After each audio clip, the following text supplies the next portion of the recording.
좋은 집이란 새 집이 아니라 나에게 맞는 집이구나. 그래서 저는 다시 구축 아파트로 돌아왔습니다.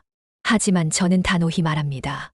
나이 들수록 구축 아파트가 오히려 더 현명한 선택이 될 수 있다고요. 오늘 이 이야기를 나누는 이유도 그 때문입니다. 지금부터 말씀드릴 구축 아파트에 살아야 할 5가지 이유는 제가 직접 살아보고 느끼고 깨달은 것들이기에 더 진심을 담아 전해드릴 수 있을 것 같습니다. 함께 들어보시겠어요? 지금 이 순간 어디서 살아야 할까 고민하고 계신 분이 있다면 새 아파트라는 화려한 유혹 너머에 있는 조용하고 단단한 구축 아파트의 진짜 가치를 꼭 한번 생각해 보셨으면 합니다. 이런 이야기가 공감되신다면 구독과 좋아요 그리고 알림 설정까지 해주시면 여러분의 하루에 꼭 필요한 이야기를 놓치지 않고 함께 하실 수 있습니다. 자, 그럼 본격적으로 5가지 이유를 말씀드리겠습니다. 첫 번째 이유. 제가 구축 아파트로 돌아오기를 잘했다고 느낀 가장 큰 이유는 바로 익숙한 생활권이 주는 심리적 안정감이었습니다. 말 그대로 내가 오래 살아온 동네라는 건 그 자체로 큰 위로가 됩니다. 버스 노선 하나, 시장 골목 하나, 심지어 골목의 소리까지도 익숙하니까 마음이 놓여요. 사람은 나이가 들수록 새로운 환경에 적응하는데 더 많은 에너지를 씁니다. 예전에는 이사 가도 금방 길 찾고 마트도 뚝딱뚝딱 갔는데 이제는 작은 변화 하나에도 몸과 마음이 먼저 반응하죠. 예를 들어 저는 예전 동네에 있을 땐 아침마다 작은 공원 산책을 즐겼습니다. 누가 말을 걸지 않아도 그냥 그 자리에 익숙한 풍경이 있다는 것만으로도 하루가 부드럽게 시작됐어요. 그런데 새 아파트 단지로 옮겼을 땐 그 편안함이 사라졌습니다. 어디가 어딘지 몰라 헤매고 동네에 아는 얼굴 하나 없고 그 불편함이 생각보다 훨씬 크게 다가오더군요. 그래서 저는 다시 익숙한 동네로 돌아왔고 이제는 그 선택이 내 마음 건강을 지키는데 정말 큰 도움이 되었다는 걸 매일 느끼며 살고 있습니다. 첫 번째 이유는 분명합니다. 익숙한 곳에서 사는 것이야말로 노년의 불안과 외로움을 줄이는 가장 좋은 방법이라는 것을 제가 구축 아파트로 돌아오기를 잘했다고 느낀 가장 큰 이유는 바로 익숙한 생활권이 주는 심리적 안정감이었습니다. 말 그대로 내가 오래 살아온 동네라는 건 그 자체로 큰 위로가 됩니다. 버스 노선 하나, 시장 골목 하나, 심지어 골목의 소리까지도 익숙하니까 마음이 놓여요. 사람은 나이가 들수록 새로운 환경에 적응하는데 더 많은 에너지를 씁니다.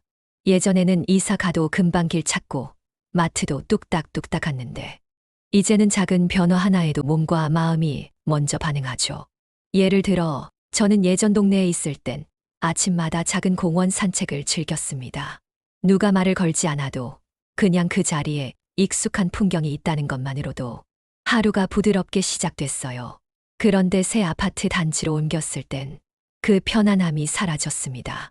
어디가 어딘지 몰라 헤매고 동네에 아는 얼굴 하나 없고 그 불편함이 생각보다 훨씬 크게 다가오더군요. 그래서 저는 다시 익숙한 동네로 돌아왔고 이제는 그 선택이 내 마음 건강을 지키는데 정말 큰 도움이 되었다는 걸 매일 느끼며 살고 있습니다. 첫 번째 이유는 분명합니다. 익숙한 곳에서 사는 것이야말로 노년의 불안과 외로움을 줄이는 가장 좋은 방법이라는 것을. 두 번째 이유는 정말 많은 분들이 고개를 끄덕이셨던 부분입니다. 바로 생활비와 관리비 절약입니다. 저도 새 아파트로 옮겼을 때 처음엔 몰랐습니다. 새 집이니 난방도 잘 되고 단열도 잘 돼서 오히려 덜 들겠지. 그렇게 생각했죠. 그런데 웬걸요. 요즘 새 아파트는 커뮤니티 시설, 보안 시스템, 고급 자재 유지 관리 이런 것들로 기본 관리비 자체가 높습니다. 엘리베이터가 2대 이상이고 층수가 높아질수록 전기료, 청소 인건비 등으로 관리비는 자연히 올라가죠. 게다가 단지가 크면 택배도 공용 택배실에 맡겨야 하고 관리비 외에도 입주민 회비 같은 추가 비용이 붙는 경우도 많아요. 이런 건 살기 전엔 잘 안 보입니다. 반면 구축 아파트는 다릅니다. 물론 외관은 낡았을지 모르지만 이미 구조가 단순하고 관리 체계도 오래된 방식이라 쓸데없는 비용이 거의 없습니다.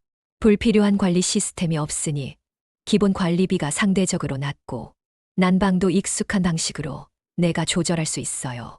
전기료, 수도료도 단독세대 기준으로 합리적인 편이고요. 게다가 단지 내 마트, 시장, 병원까지 가까운 곳에 있어. 교통비나 외식비, 배달비 같은 생활 속 작은 돈들도 훨씬 아낄 수 있습니다. 이건 단순히 돈의 문제가 아니에요. 그만큼 내가 덜 걱정하고 더 자유롭게 살 수 있다는 뜻이거든요. 저는 구축 아파트로 다시 돌아오고 났어. 그 절약한 돈으로 한 달에 한두 번은 친구들과 좋은 식사도 하고 가끔은 동네 문화센터에서 강좌도 들을 수 있게 되었어요. 돈이 있어야 여유가 생깁니다. 그리고 그 여유는 삶의 질로 돌아옵니다. 그래서 저는 말씀드리고 싶어요. 나이 들수록 내 삶에 정말 필요한 게 무엇인지 생각해 보셨으면 좋겠다고요. 겉으로 보기에 낡았을지 몰라도 속은 꽉 찬 집이 어쩌면 당신의 노후를 더 단단하게 지켜줄 수 있습니다. 세 번째 이유는 제가 나이가 들면서 더 간절히 느끼게 된 부분입니다. 바로 이웃과의 정, 그리고 익숙한 사람들과의 관계입니다. 사실 젊을 땐 이웃이 누구인지 크게 신경 쓰지 않았습니다. 출근하느라 바쁘고 퇴근하고 나면 문만 닫고 살았으니까요. 하지만 은퇴하고 집에 있는 시간이 길어지니까 이웃이 어떤 사람이냐가 정말 중요해지더군요. 새 아파트로 이사 갔을 때는 현관문이 닫히는 순간부터 철저히 혼자라는 느낌이 들었어요.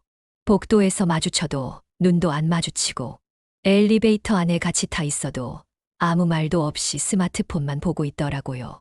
그게 처음엔 편한 것 같다가도 나중엔 이 동네에 나를 아는 사람이 단 한 명도 없구나 싶어 마음이 휑해졌습니다.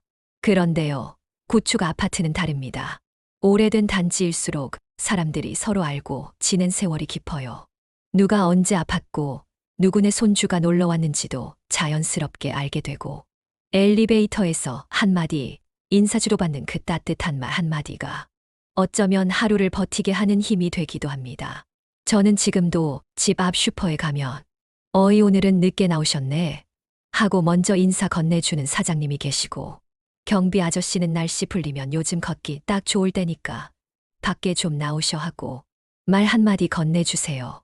그 말들이 별거 아닌 것 같아도 혼자 사는 사람에겐 정말 큰 위안이 됩니다. 특히 건강이 조금씩 약해지는 나이엔 누군가와 눈 마주치고 인사하는 그 일상이 얼마나 중요한지 몰라요. 집은 벽만 보고 사는 공간이 아니라 사람과 마음이 오가는 장소라는 걸 저는 나이 들면서 비로소 알게 됐습니다. 그래서 저는 이웃이 있는 집이 좋은 집이라고 생각합니다. 아는 얼굴이 있고 반가운 인사가 오가는 집.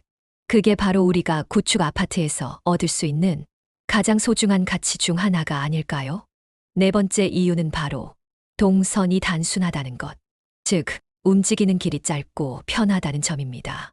이건 정말 살아봐야 느껴집니다. 젊었을 땐 하루에도 몇 번씩 계단을 오르내려도 아무렇지 않았지만 나이가 들수록 한층 한 걸음이 점점 무겁게 느껴지기 시작하더라고요.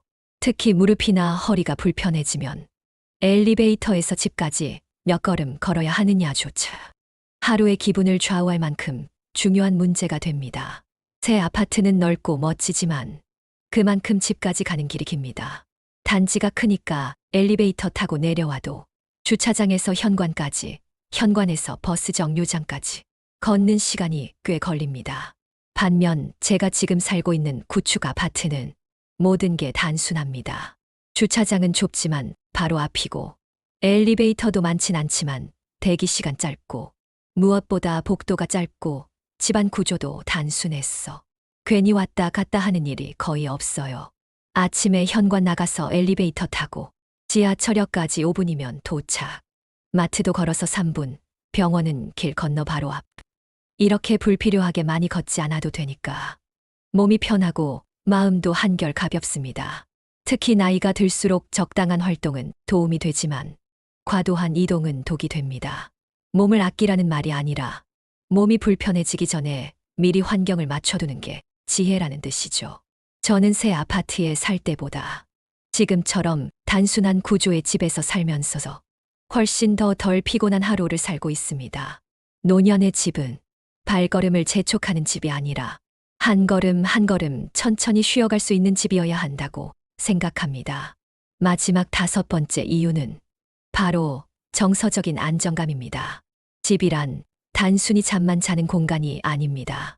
내가 살아온 시간을 품고 있는 곳이고, 눈을 뜨고 감는 순간까지 하루의 감정을 받아주는 가장 가까운 안식처죠. 저는 새 아파트에 살 때 모든 게 새롭고 깨끗하고 효율적이었지만 어쩐지 늘 낯선 호텔방에 머무는 기분이었습니다. 아무리 청소를 잘해도 어디 하나 내 손때 묻은 곳이 없으니 집인데도 마음이 눌리고 편치가 않았어요. 그런데 구축 아파트로 돌아오고 나서 비로소 알게 됐습니다. 오래된 벽, 다른 문 손잡이, 해진 마루. 이런 것들이 단순히 낡은 게 아니라 내 삶의 흔적이라는 걸요. 익숙한 것에서 오는 안정감. 그건 돈으로도 기술로도 바꿀 수 없는 값진 감정입니다. 그러니 여러분께 꼭 말씀드리고 싶습니다. 새롭지 않아도 괜찮습니다. 화려하지 않아도 됩니다. 내 삶의 결이 닿아 있는 공간. 그곳이 진짜 좋은 질입니다. 지금까지 말씀드린 5가지 이유. 다시 한번 정리해 보겠습니다. 1. 익숙한 생활권이 주는 안정감. 2. 실속 있는 관리비와 생활비 절약. 3. 이웃과의 정, 사람 냄새 나는 동네. 4점, 짧고 단순한 동선이 주는 신체적 편안함. 5점, 오래된 집이 주는 정서적 안정감. 이 5가지가 바로 제가 나이 들수록 구축 아파트에 살아야 한다고 생각하는 이유입니다. 그리고 지금 이 순간, 여러분도 나의 마지막 집에 대해 고민하고 계시다면 오늘 이 이야기가 작은 방향표가 되어드렸으면 좋겠습니다. 이제 이렇게 물으실 수도 있겠죠.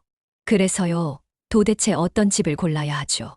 저도 그 질문을 스스로에게 참 많이 했습니다. 수십 번 아파트 실거래가를 들여다보고 위치, 구조, 연식, 관리비까지 비교하면서 고민했어요. 그런데 나중에야 알았습니다.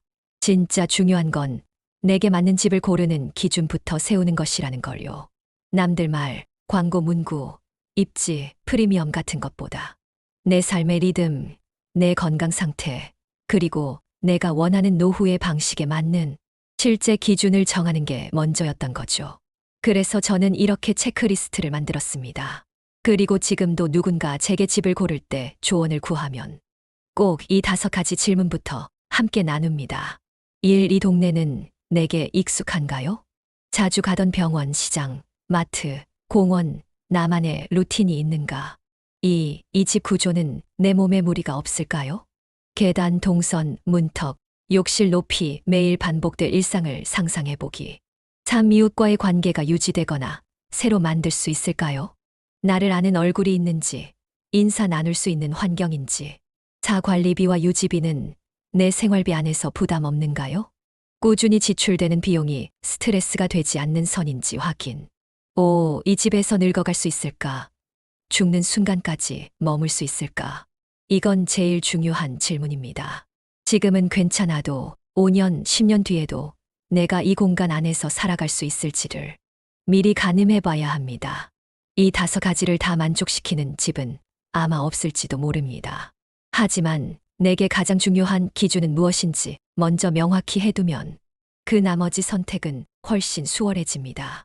그리고 무엇보다 중요한 건 남들에게 좋아 보이는 집이 아니라 내가 편히 숨 쉴 수 있는 집을 고르겠다는 결심이에요.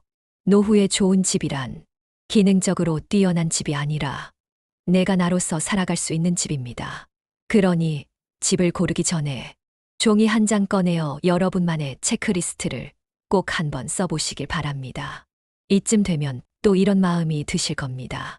아휴, 괜히 판단 잘못해서 나중에 후회하면 어쩌나. 맞습니다.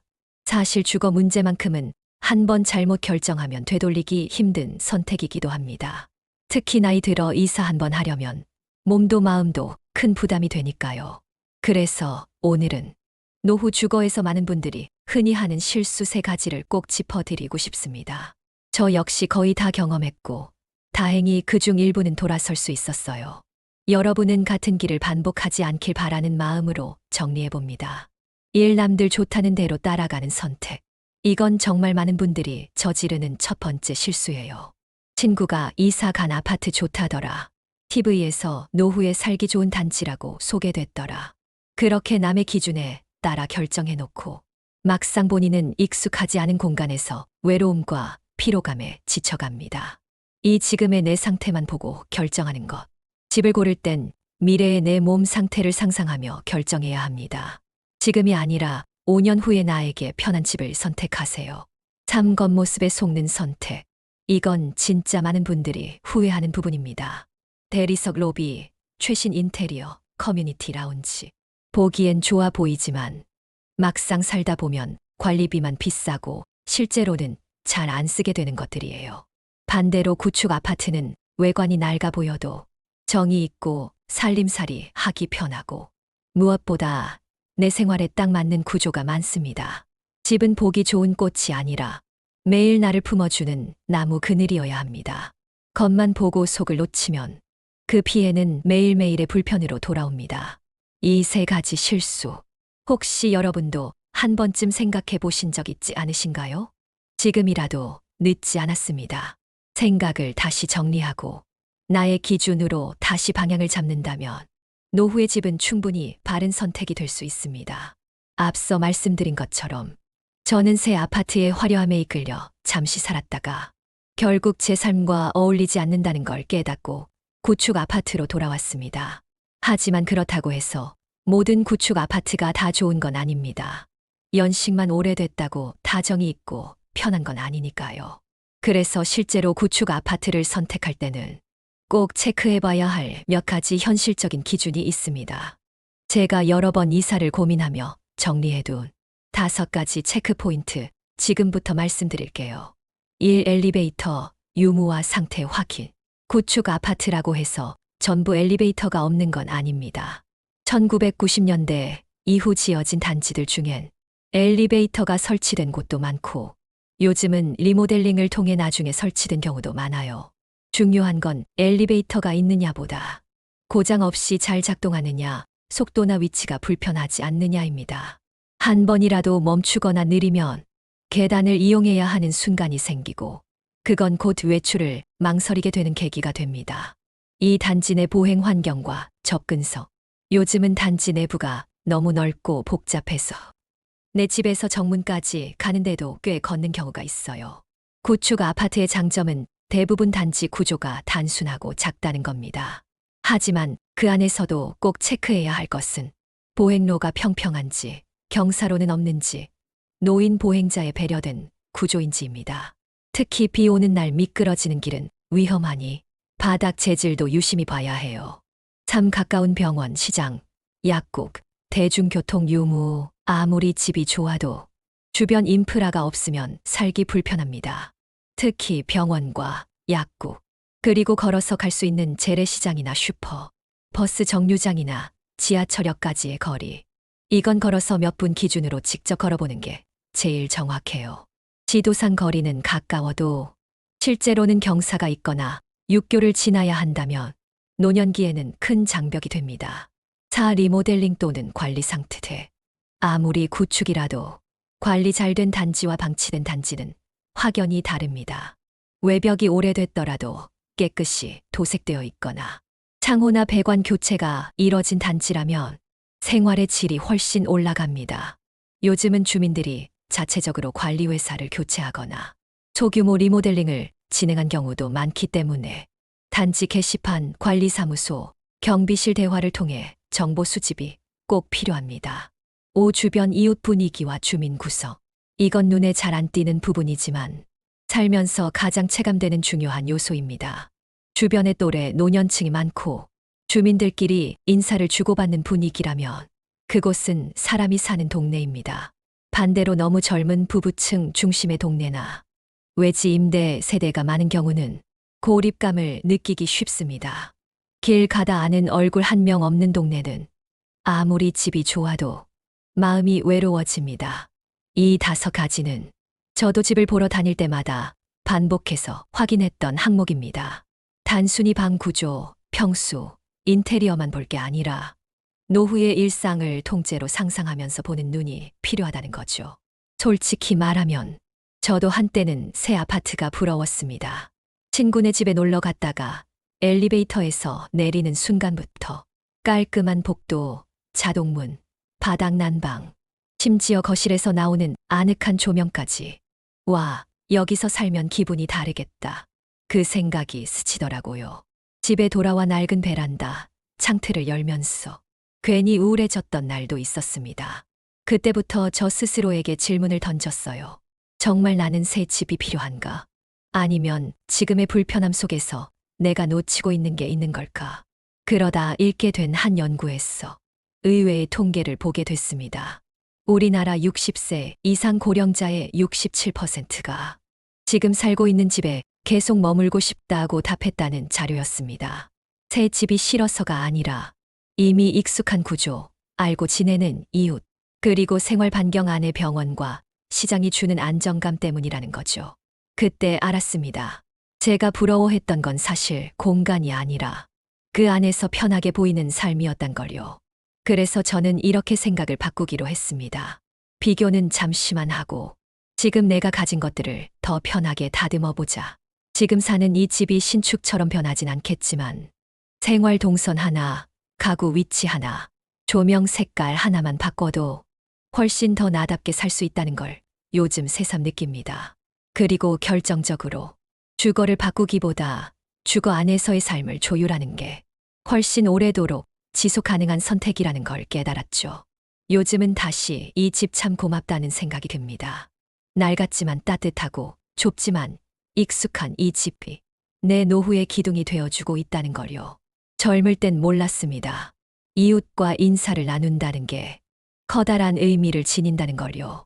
그저 바쁘게 출근하고 퇴근하던 시절엔 엘리베이터 안에서 인사를 건네는 일조차 어색하게 느껴졌습니다. 그런데 은퇴하고 나니 사람의 말 한마디, 눈인사 하나가 그날 하루를 따뜻하게 만드는 순간이 되더군요. 요즘은 아침에 현관문을 열면 옆집 아주머니가 화단에 물을 주다 말고 오늘 날씨 좋네요 하고 한마디 건네줍니다. 그 말이 그렇게 반갑고 고맙습니다. 마치 당신이 오늘도 무사히 하루를 시작했군요 하고 확인받는 느낌이랄까요? 사실 저도 한때 외로움에 시달렸습니다. 퇴직 후 매일이 똑같은 날의 반복처럼 느껴졌고 밖에 나갈 이유도 점점 사라졌어요. 그런데 어느 날 단지 입구에서 경비 아저씨가 불쑥 말하더군요. 요즘 잘 안 보이셨어요. 어디 편찮으셨어요? 그 짧은 질문에 가슴이 찡했습니다. 내가 사라졌을 때 기억해주는 사람이 있다는 사실이 그렇게 위로가 될 줄은 몰랐거든요. 그 이후로는 동네 마트 주인, 단지 앞 국밥집 할머니, 공원 벤치에서 자주 마주치는 아주머니까지 조금씩 눈인사를 나누기 시작했습니다. 그리고 정말 신기하게도 동네 사람들과 연결된다는 건 삶을 붙잡아주는 감각을 만들어준다는 걸 깨닫게 됐습니다. 사람은 누구나 나이 들어 관절이 아프고 기억이 가물가물해지고 가끔 마음이 휑해질 때가 있습니다. 그럴 때 어제보다 오늘이 조금 덜 외롭다고 느끼게 해주는 건 대단한 뭔가가 아니라 이 동네에 내가 있다는 걸 알아주는 사람들입니다. 그래서 저는 집을 고를 때 무엇보다 이웃과의 거리가 가깝고 따뜻한 곳을 찾는 게 노후 주거에서 정말 중요한 기준이라고 생각합니다. 누가 밥을 사주는 것도 돌봐주는 것도 아니지만 같은 골목을 걷고 같은 날씨를 이야기 나눌 수 있는 사람이 있다는 사실만으로도 내가 혼자가 아니라는 걸 느끼게 해주니까요. 오늘도 저는 그 익숙한 얼굴들과 가벼운 눈인사를 나누며 그렇게 하루를 시작합니다. 지금까지 많은 이야기를 나눴습니다. 낡은 집에서 시작된 고민, 새 아파트의 유혹, 그리고 결국 내가 다시 돌아오게 된 익숙한 집의 소중함까지. 이쯤에서 여러분께 다시 묻고 싶습니다. 노후엔 어떤 집이 좋은 집일까요? 많은 사람들이 좋은 집이라고 말할 때 넓고 깨끗하고 최신 시스템이 들어선 집을 떠올립니다. 하지만 실제로 노후에 진짜 필요한 집은 그 반대일 수도 있습니다. 저는 이렇게 정리하고 싶습니다. 첫째, 익숙한 생활권 안에 있는 집. 둘째, 관리비와 생활비가 무리 없는 집. 셋째, 이웃의 얼굴을 아는 집. 넷째, 동선이 짧고 단순한 집.